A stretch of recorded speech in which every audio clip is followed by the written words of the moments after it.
इस न्यूज के प्रायोजक है अफजल फर्नीचर।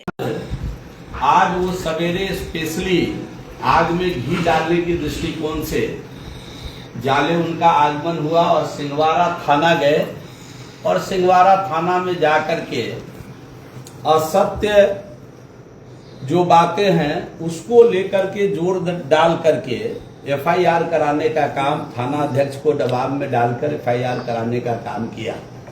मित्रों, मैं पूरी घटना आपके समक्ष रखना चाहता हूं। हमारे सिंहवाड़ा ब्लॉक में एक राजो पंचायत है, जिस राजो पंचायत के अंतर्गत हमारे कार्यकर्ता हैं अर्जुन सहनी जी। उनकी माता का निधन हो गया, उनकी आयु भी कम ही थी अभी, और हार्ट अटैक के कारण उनकी मृत्यु आज से 7 दिन पहले हो गई।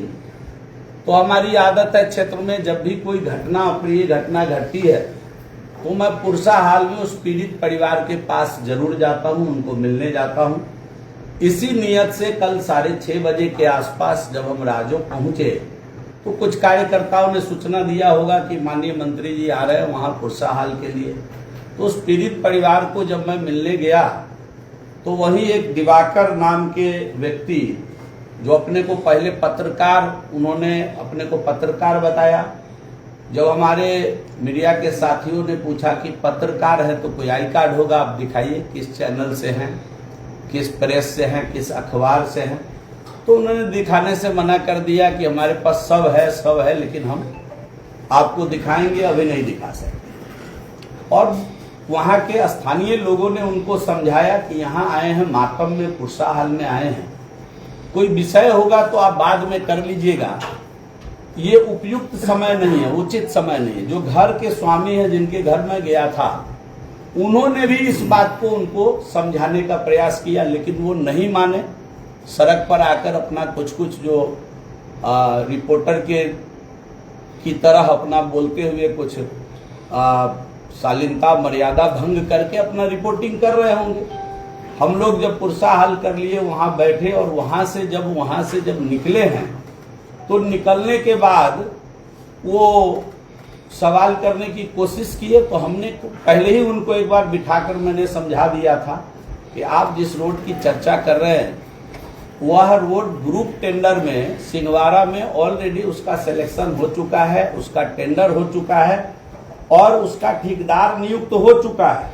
इसके ठेकेदार राजेंद्र सिंह ब्रदर्स हैं, जो ऑलरेडी इसके ठेकेदार नियुक्त हो चुके हैं। ये बात जब मैं बैठा हुआ था उसी समय उनको मैंने समझा दिया कि जिस सड़क की आप चिंता कर रहे हैं वो सड़क स्वीकृत ही नहीं हुआ है, टेंडर होकर के बनने की प्रक्रिया में है। एक साथ 29 सड़क इस ठेकेदार को मिला है और इसने इसका इकरारनामा 31 जुलाई 25 को कर लिया है। 1-2 जगह काम लगाकर ये काम कर भी रहा है। लगभग 30 करोड़ रुपए की ये सड़क है, जिस 29 सड़क में, सिंहवाड़ा जिला के 29 सड़क में 17 सड़क केवल हमारे विधानसभा अंतर्गत है। बाकी जो सड़कें बचती है 12 वो केवटी का है।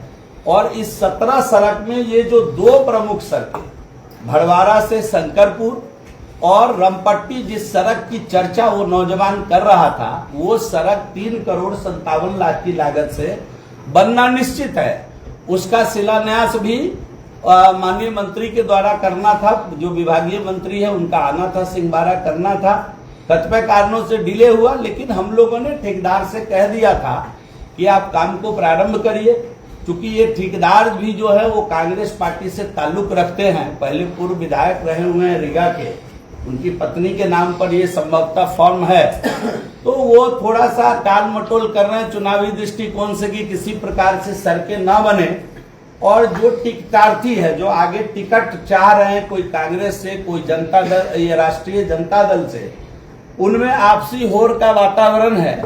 और वो अभी जाकर के हर गांव में भोले भाले लोगों को यूट्यूबर समझाते हो। अगर आप खंगालेंगे तो पत्रकारिता की अपनी एक मर्यादा होती है, और जो मातम कुर्सी की जगह थी वहां अगर उनको मना किया गया कि आप इसके बाद कोई सवाल होगा तो बताइएगा, आपका ये रोड ऑलरेडी स्वीकृत है, हम बनाने जा रहे हैं, बहुत जल्द बनेगा। तो 10 साल में नहीं बना तो अब कब बनेगा? रोड की एक समय सीमा होती है, एक बार जब बनेगा तो 5 साल बाद ही उस रोड को पुनः निविदा में लिया जाता है। और उसका जैसे ही 5 साल पूरा हो गया, उस सड़क को हमने निविदा में ले लिया, और आपको बताते हुए प्रसन्नता है कि वो सड़क बनने जा रही है। और आप देखिए कि केवल 2 दिन पहले उस्मानी जी करके एक व्यक्ति है जो पिछली बार चुनाव लड़े थे अलीगढ़ मुस्लिम विश्वविद्यालय से आकर के, जिनके बारे में ऋषि मिश्रा जी ने कहा कि ये जिन्ना का मुन्ना है, ये जिन्ना का बच्चा है, टिकट ले लिया है, अलीगढ़ मुस्लिम विश्वविद्यालय में खड़े होकर के कांग्रेस के लोगों को पटा करके, और ये 2 दिन पहले वहां गए हैं और इस बच्चे के साथ बैठ करके हमारे हत्या की साजिश रचे। ये देख लीजिए, इसके साथ मिल करके हत्या की साजिश रचे हैं। ये फोटो इसका ये गवाही है। और मैं पुलिस को इसके अनुसंधान के लिए कहा हूं कि इन लोगों को लग रहा है कि जाले में जीवेश को हराना मुश्किल है। विकास के आगे मैं 425 किलोमीटर रोड जाले में बनाया हूं, ग्रामीण सड़कें, जो पूरे बिहार में अपने आप में एक रिकॉर्ड है। और एक एक प्रामाणिकता के साथ लिखित रूप से मैं जनता की अदालत में किताब बना करके इसको अपनी साजिश रच रहे हैं। वो सायरन का इस्तेमाल करके भाग रहे हैं। जब मंत्री जी भाग गए तो मंत्री जी उन पर हमला कैसे कर दिए? मेरा सवाल, इस सवाल का जवाब श्रीमान तेजस्वी यादव जी दें कि जब वही पत्रकार करा, मंत्री जी देखो बिना सवाल का जवाब दिए भाग गए।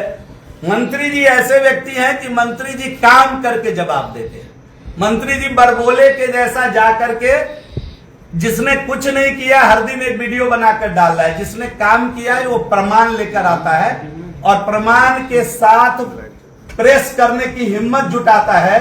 ये लिखित किताब है जो मैं कुछ मीडिया के साथी जिनको चाहिए होगा उनको मैं देने की हिम्मत रखता हूं। और ये बिहार सरकार के साइट का टेंडर है, जिस रोड के हवाले से मेरी हत्या करने की साजिश रची गई थी, वो ऑलरेडी स्वीकृत रोड है, इकरारनामा हुआ पड़ा है। इसकी कॉपी भी अगर आपको चाहिए तो मैं आपको देने के लिए तैयार हूं। एक पढ़ा लिखा मीडिया का कोई साथी अपने कहता है यूट्यूबर कहता है, तो उनके यूट्यूब चैनल पर देख लीजिए कितने वीडियो इसके पहले हैं और किसका किसका इंटरव्यू यूट्यूब पर आया है, कितने न्यूट्रल होकर उन्होंने पत्रकारिता की है। ये भी आपको खंगालना चाहिए, नहीं तो पत्रकारिता मर जाएगी और लोगों को पत्रकारिता के ऊपर इस प्रकार के संदेह खड़े करने का अवसर मिलता रहेगा। इसलिए मैं आपसे निवेदन करता हूं कि इस प्रामाणिकता को, अगर रोड नहीं, ये तो बिहार सरकार के साइट पर दिखता है, मेरे से सवाल करने की जरूरत ही नहीं है। आप साइट खंगाल कर देखिए, ये मिल जाएगा।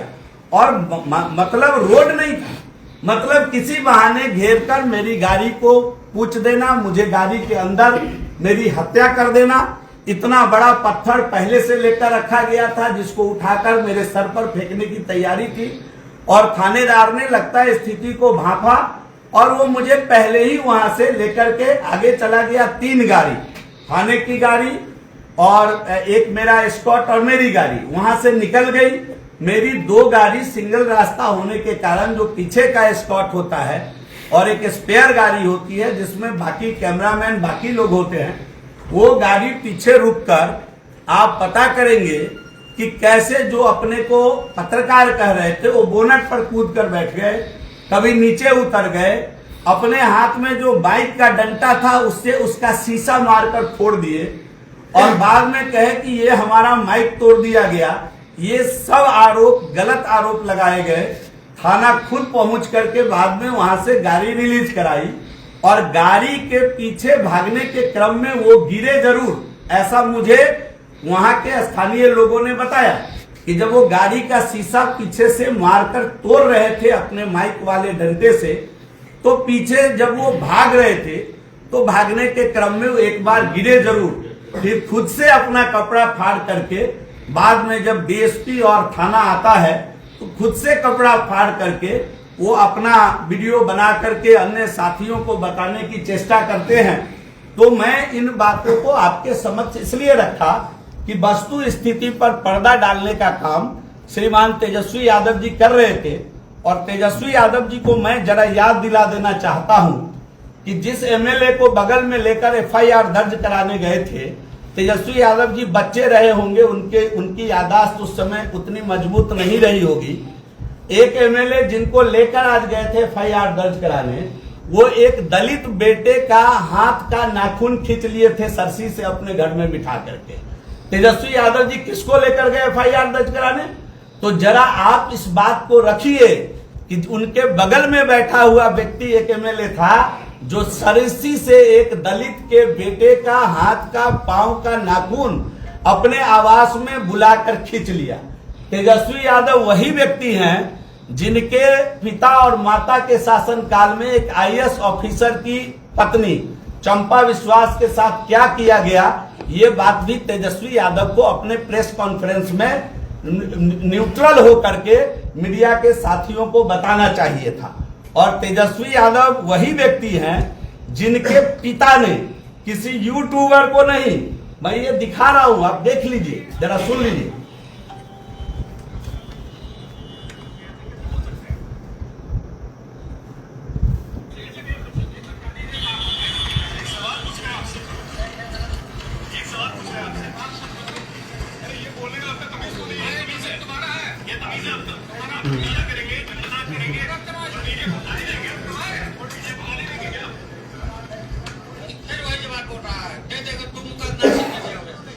सुन लिए ना, दे देंगे दो मुक्का नाच के गिर जाओगे। तेजस्वी यादव जी को इसका भी जिक्र आज करना चाहिए था कि ये कोई साधारण वर्कर नहीं बोला है।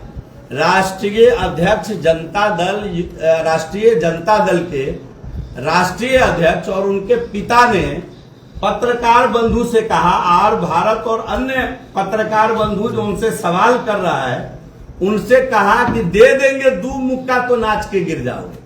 तो तेजस्वी यादव जी को इसका जिक्र भी आज अपने प्रेस कॉन्फ्रेंस में करना चाहिए था। बाकी अगर ऐसे छोटे छोटे बिंदुओं का अगर हम हवाला देंगे तो बड़ी लंबी लिस्ट है, बहुत लंबा प्रेस कॉन्फ्रेंस हो जाएगा। तेजस्वी यादव जी आए थे, आज जिक्र कर रहे थे इसको। हमारे साथ अंजनी निषाद जी बैठी हुई, हमारे कार्यकर्ता जिनके माता का निधन हुआ वो अर्जुन सहनी जी है, उनके घर में गया था मातम के लिए। और तेजस्वी यादव जी लीडर अपोजिशन नहीं थे, डिप्टी सीएम थे। जिस समय उनके एक एमएलए इसराइल मसूरी जो उस समय मंत्री थे, एक सहनी समाज के लड़के की हत्या करवा देने में उनका नाम आया था और जमकर बवाल काटा गया विधानसभा के अंदर। तेजस्वी यादव जी ने उनका इस्तीफा क्यों नहीं लिया? अगर उनको थोड़ा भी मोरल अगर हो कि हमको जाले जाना है और जाले जाकर के सिंहवाड़ा में एफआईआर कराना है, तो उससे पहले जरा उनको अपने इसराइल मसूरी की चिंता कर लेनी चाहिए थी। उस समय भी उस हत्याकांड का दोषी कौन था, अनुसंधान चल रहा था। और मैं आपके अदालत में एकदम जिम्मेदारी पूर्वक एक बात कह रहा हूं, उन्होंने नकली दवा का चर्चा किया है।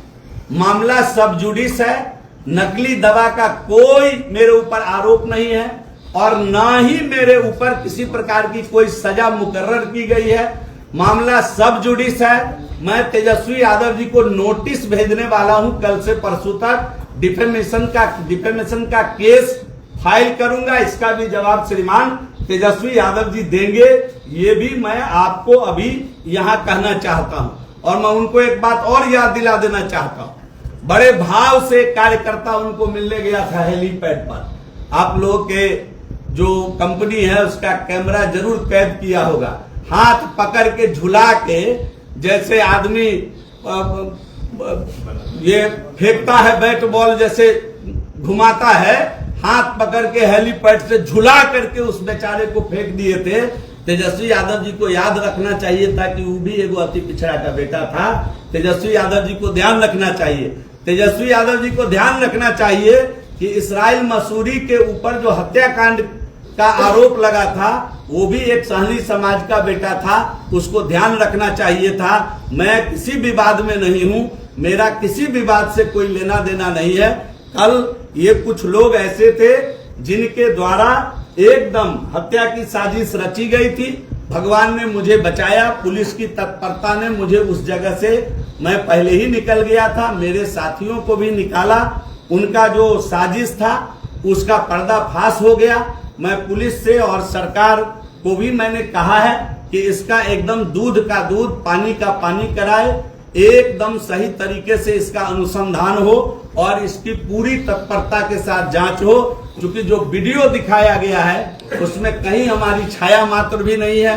एक शब्द को, उसमें का एक शब्द को हमारा शब्द बताकर उसको प्रचार किया जा रहा है। मैं जब बाहर चला गया, थानेदार को भी मालूम है कि मैं उसकी गाड़ी के पीछे पीछे जब राजो पहुंच गया तब ये घटना रमपट्टी में घटी है। वो किसी और के वॉइस को, खुद उनके साथ जो लोग थे वहां के स्थानीय, उनकी वॉइस को हमारे वॉइस को बता करके दुष्प्रचार किया जा रहा है। तो हम तो सरकार में कहेंगे कि भाई इसकी भी जांच हो जाए कि वो वॉइस किसकी है और कौन है, कहां से निकला है।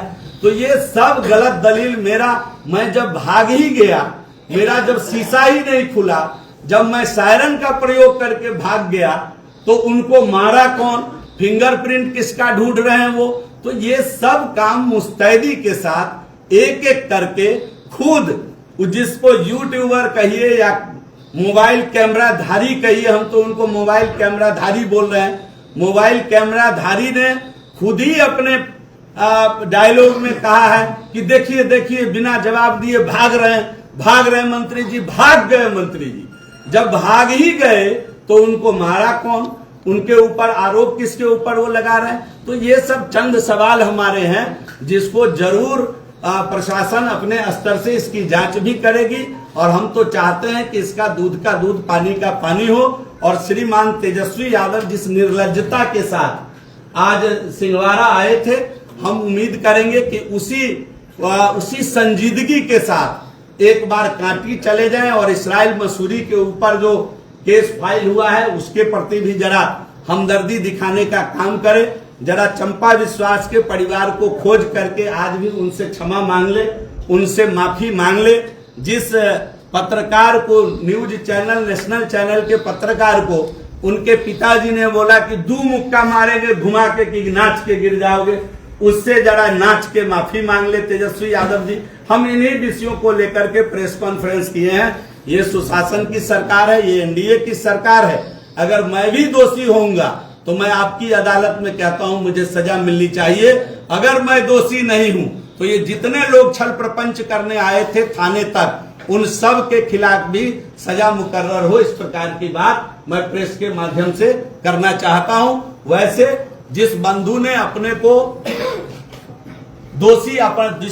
अपने को प्रचारित किया है वो हमारे क्षेत्र के रहने वाले हैं, हमारे अनुज हैं, हमारे छोटे भाई हैं। चाहे वो यूट्यूबर हो, चाहे वो मोबाइल धारी कैमरामैन, मोबाइल कैमराधारी, क्या बोलिएगा नया नया आजकल वो हो, हम सब आजकल तो जहां जाते हैं वहां लोग मिल जाते हैं। तो हम उनका पूरा सम्मान करते हैं, हमारे छोटे भाई जैसे हैं। उनको कुछ लोग बलि का बकरा बनाना चाहते हैं, अपनी राजनीतिक रोटी सेकने के लिए उनको आगे करके कुछ लोग उनके कंधे पर बंदूक रखकर चलाना चाह रहे हैं। शादी का फर्नीचर सेट 34,500 से स्टार्ट। AFZ फर्नीचर के ऑफिशियल यूट्यूब चैनल पर विजिट करिए विशेष जानकारी के लिए और परचेज करिए बिहार के सबसे बड़े शोरूम से।